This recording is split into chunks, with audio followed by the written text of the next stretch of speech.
Shabbat Shalom, Kahal Yahweh Bashim Yahweh Bahashim Akwadash, double honors to the elder apostles and elder bishops of Great Millstone, even the elders that came before them that taught us his truth.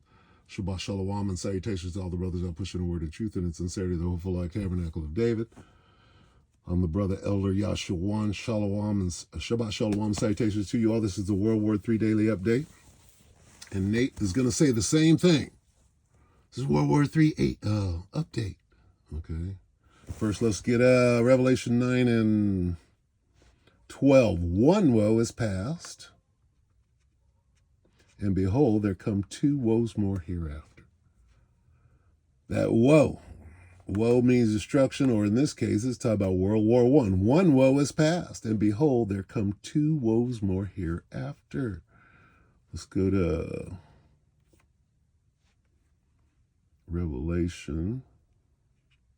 That spoke of World War I, and this is Revelation 11 and 14. The second woe, there's World War II, is past, and behold, the third woe cometh quickly. World War III cometh quickly. So the Bible is speaking of what? Woe, woe, woe. Revelation 8 and 13. I beheld and heard an angel flying through the midst of heaven, saying with a loud voice, World War I, World War II, and World War III, to the inhabitants of the earth, by reason of the other voices of the trumpet of the three angels, which are yet to sound. So at this point, those three woes were set in motion and were on the way. Okay? Now, this third woe, right, is what we're looking at now. We've already gotten through the first two. Okay? Now, all right. So, what are we looking at? Right? Well, let's let Nate tell it. Because everybody, see, when it says war and rumors of war,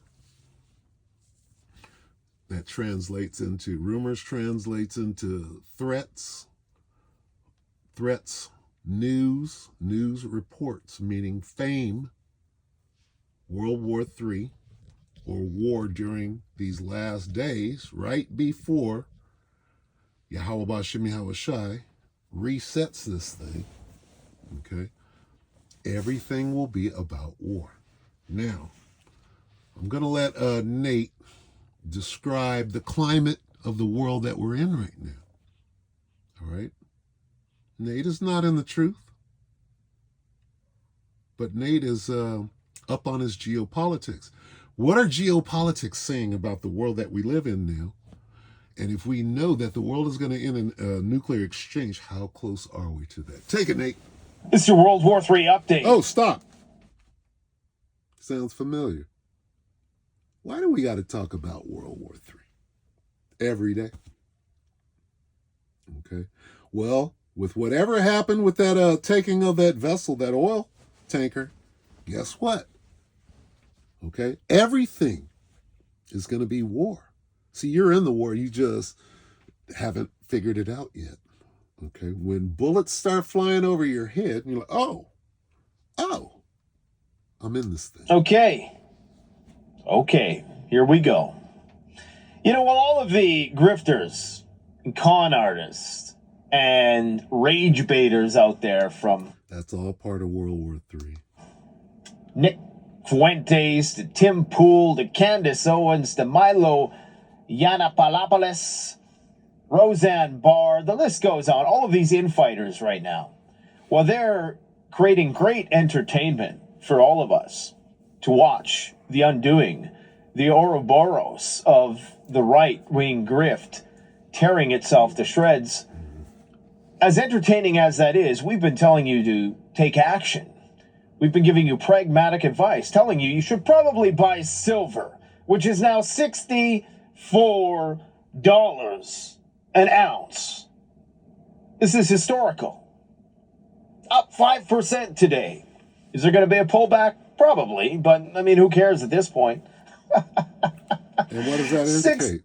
What does it indicate that gold and silver are flying up in value? It indicates gold is the most secure thing, right? During what? A war. $4 an ounce. So If someone demands payment with a gift card, bear with me. But unfortunately, we all know what that means. Anybody with half a brain and a vague understanding of macroeconomics understand exactly what that means. When the new Fed chair comes in 2026, it is going to, the money printers are going to get hot. I mean, they're going to get hot. Gold's even going up again because of that. Gold's going to $10,000 an ounce, and that's not a good thing. It's going to buy you the same amount of stuff, unless the housing market crashes, which that's long overdue as well. Maybe you'll be buying things for pennies on the dollar. My friends, the governments of the world are getting ready for World War III. The Canadian government is getting ready to organize a citizens' army.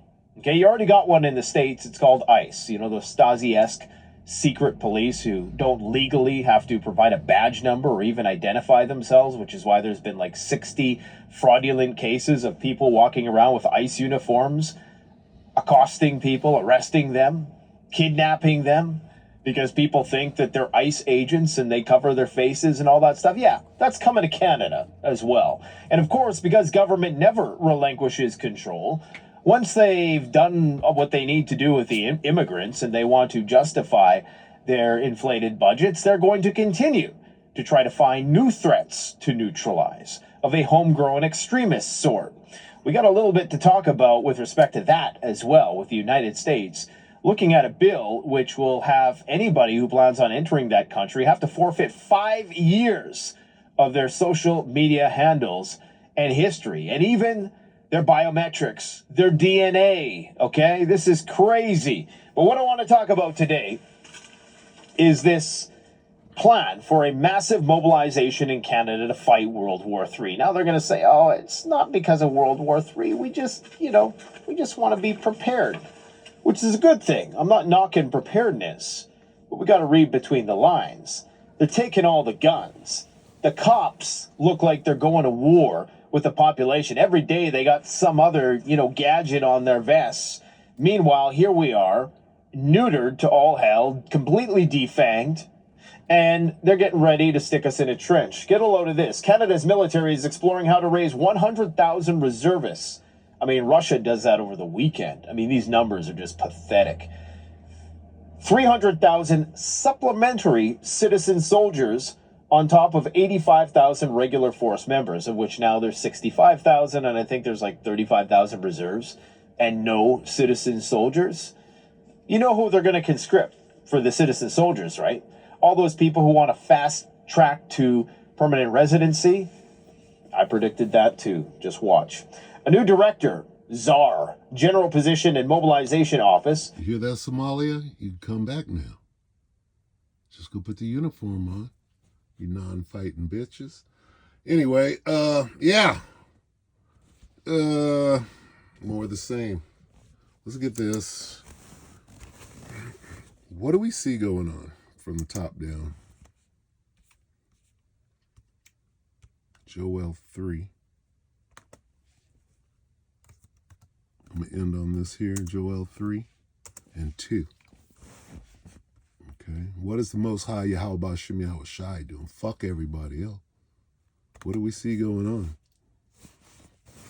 Short and sweet here.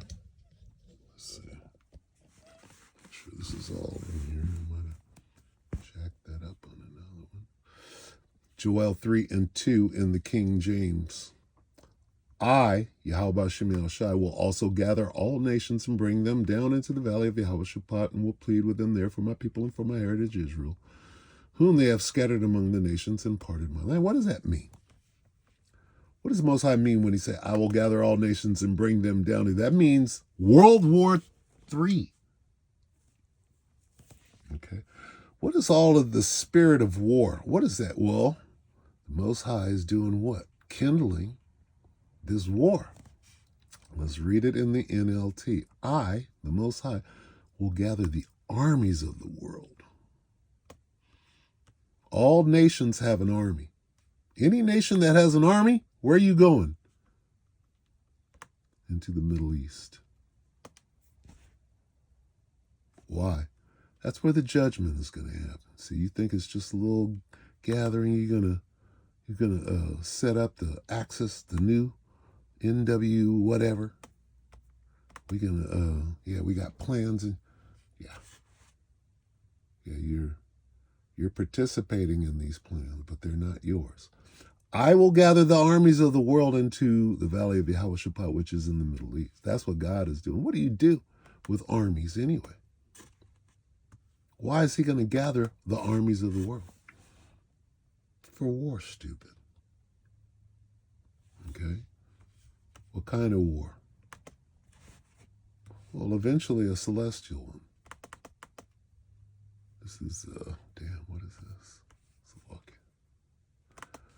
This is 2nd Ezra 13, Salak, and 30. Is it 30? Celestial, 31. Let's start at 29. 2nd Ezra's 13, 29. Reads, Behold, the days come when the Most High will begin to deliver them that are upon the earth, and it shall come to the astonishment of them that dwell on the earth. And one shall undertake to fight against another, one city against another, one place against another, one people against another, and one realm. Okay? One realm against another. This is that last fight. Okay? Same one right here in Revelation 19. The armies of the world. Okay? Same thing. Okay? And this is what we're looking at. Revelation 19 and 19. And I saw the beast and the kings of the earth, and their armies, does that sound familiar? Gathered together. Where? In the valley of Yehoshaphat, to make war against him that sat on the horse and against his army. That's that same war. The war, celestial war, okay? What do you mean celestial?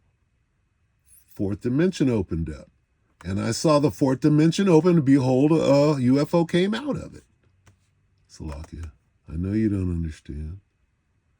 Okay? That celestial, this realm. This is a realm, a different realm. And I saw heaven opened. What does that mean? The fourth dimension. That's the celestial war. We can't wait. With that, we pray that the elect were edified in the spirit. All right? Shabbat Shalom. Shalom to the elect.